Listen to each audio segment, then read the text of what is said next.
Hey, what is up you guys? Welcome back to my channel, or to my channel if you're new here. My name is Ivy, and today we are going to be going over my February TBR. I have never been this excited for a TBR. I'm seriously so excited. Grab your drink. I am currently drinking a Diet Vanilla Dr. Pepper with cherry syrup in, and it is very much giving V-Day vibes. I actually don't even know where to start. I do have a very Valentine's Day themed TBR, so if you're interested in that, get excited. Let's go over the non-Valentine's Day kind of themed one first, which is A Court of Mist and Fury. I am currently reading ACOTAR, and I know that I'm absolutely going to be wanting to read this one next month. I will say that this seems like such a chunker to me. Hopefully we can get through her. Then for my nonfiction this month, I want to read The Mastery of Love. I've read the 4 Agreements by this author, and if you guys have not read that book, you can get so much good knowledge from it. It's just such a good book, so I'm very intrigued to pick up another one of his books, and I feel like this one is very fitting for the month. Now on to the heavy romance selection for this month. The first one I have on my TBR is The Bodyguard. I've actually already read probably 150 pages of this book, but I just borrowed the audiobook from my library, hence why it is on my TBR. It's not super Valentine's Day, but it's romance, so we're counting it. Then I also want to read Where the Rainbow Ends by Cecilia Ahern. I don't know how to say her last name. This is the book that Love, Rosie is based off of. It's actually such an old copy that it's not titled Love, Rosie anymore. I have read 100 pages of this book, and it was just one of those books that I kind of just put down while I gravitated towards a different one, so I'm very excited to pick this back up and finish it. The next book I have here is How to Fall Out of Love Madly by Jonna Casal.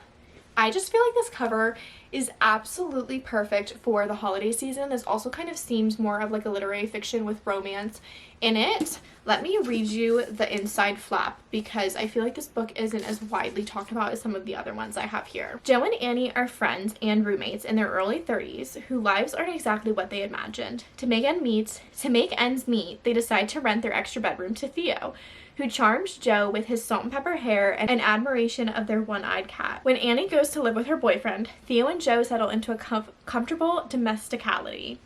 Then Theo brings home Cecile. I don't know how that's her name, but we're gonna call her Cecile, the girlfriend he's never mentioned, who is possibly the most stunning woman Joe has ever seen.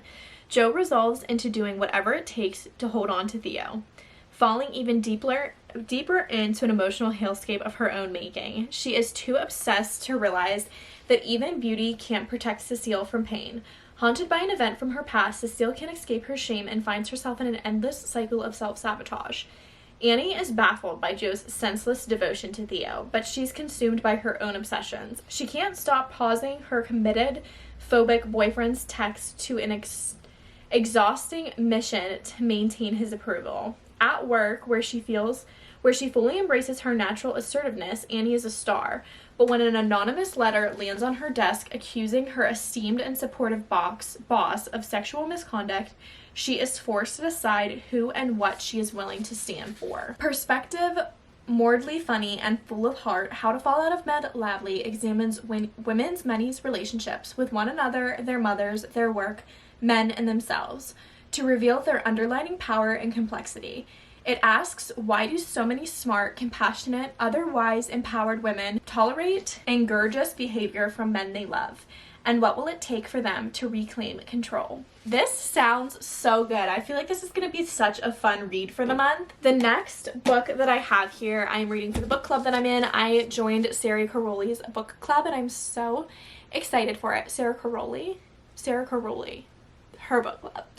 And I'm so excited for it, and that is The Do-Over by Lynn Painter. The plot of this book, I am just so excited for. This is about a girl who wakes up on Valentine's Day and finds out that her boyfriend is cheating on her, and it's the absolute worst day of her life. And then she wakes up the next day and it's Valentine's Day, so it's basically Groundhog's Day, but instead of Groundhog's Day, it's Valentine's Day, and her boyfriend's cheating on her over and over and over again. I just think it seems like such a fun premise. And then I also figured, because I do think that I'm probably going to enjoy this one, I also put on Better Than the Movies by Lynn Pater also on my TBR. I have tried to pick this up a couple of times. I tried to pick this up right after I read Magnolia Parks and it was just not the move. But I think that I will be inspired to read this after reading this. Also, these covers are so adorable. And I love how they're both yellow without the dust jackets. I just think it's like the cutest thing. Then I have Me Before You by Jojo Moyles. This book has just been like catching my eye the past couple of months. And I feel like this is the perfect, like, deep soulmate type of love book that isn't as rom-com-y as my other ones. I also think that after reading Love, Rosie and watching that movie, I'm probably going to be on a Sam Claflin kick. I would also love to read X's and O's by Amy Lee. This is the companion novel to Set on You, which I read last year, and I enjoyed it. It wasn't the best thing I've ever read, but it was good. This book follows the sister from the main character on Set on You, and when she moves in with her boyfriend's roommate moves in with his sister, and they just kind of like coincide and live together. And I think there's like a Valentine's Day ball that they have to go to. I'm not 100% sure because I don't have the book right in front of me, but I am very intrigued to read this book because I really enjoyed the sister's character in the last book. Then I would also love to get to Always and Forever Laura Jean by Jenny Han. If Laura Jean was a holiday, she would definitely be Valentine's Day. I've also never seen this movie. I watched the other two movies before I read the books, so this is the only one that I don't know what happens. So I'm very intrigued to like read a storyline that I like don't know what's coming. And I'm also very intrigued to see how these books kind of conclude. Then I've also been trying to just put a couple of Kindle Unlimited books on my TBR every month because I do have Kindle and I use it every so often but not a ton, and I definitely want to make sure that it's worth my money. So the two books that I put on my TBR from Kindle, the first one is By a Thread by Lucy Score. This book, I'm not quite sure how I'm gonna feel about it. I just don't know if Lucy Score is gonna be the author for me, but I really want to try it out. Sarah Caroli read this and rated it 5 stars, and pretty much every recommendation that I've ever taken from her I have loved, so I'm really hoping I do like it, but it is kind of a chunker, so we'll see if we can get to it. I also have In a Jam on here. I feel like this book is kind of like getting its getting its hype right now. I don't really know what this book is about. I think it's Second Chance. I'm not really sure. It was Steph Bohr's favorite book, I think, of the year, which I'm not a huge fan of a lot of the books that she's liked, so we'll see what I think of this. And then the last book on my TBR, I am so stinking excited to read. I literally want to pick it up right now because I'm just so excited to read it, is Once Upon a Broken Heart by Stephanie Garber. I did not read the Caraval series. I've heard that you don't necessarily have to read it before you read this one, and then this one is just significantly better, so I figured if I love this series, I'll just go ahead and read the Caraval. I'll just go ahead and read that series. I'm not quite sure what this is about, but let me show you guys. The dedication says, for anyone who has ever made a bad decision because of a broken heart. Fantastic dedication. Literally makes me so intrigued to see what happens. But look at the fantasy map.